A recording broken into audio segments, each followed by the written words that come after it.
ఒక 10 రోజుల నుంచి మా ముఖ్యమంత్రి గారి ఆదేశాలతో రాష్ట్ర వ్యాప్తంగా సామాన్యులకి అందుబాటులో ఉంచడానికి కోసం మా ప్రభుత్వం తీసుకున్న అనేక సంక్షేమ పథకాలతో పాటు వినియోగదారులకి నిత్యావసర సరుకులు సరైన ధరకు అందించాలనే ఒక ప్రయత్నం ఒక 10 రోజుల నుంచి మా డిపార్ట్మెంట్ అంతా కూడా కృషి చేశారు.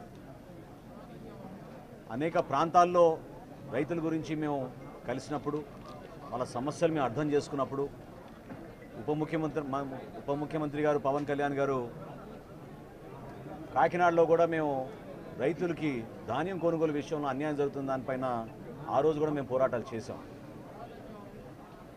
గిట్టుబాటు ధర, కనీస మద్దతు ధర అనే 2 అంశాలపైన రైతుకి ఎక్కడ అన్యాయం జరగకూడదని చెప్పి మా శాఖ నుంచి మేము గత ప్రభుత్వం సుమారు 36,000 కోట్ల రూపాయలు కార్పొరేషన్ ద్వారా రుణాలు తీసుకుని 1,650 కోట్లు బకాయిలు రైతులకు చెల్లించకుండా వెళ్ళిపోయింది.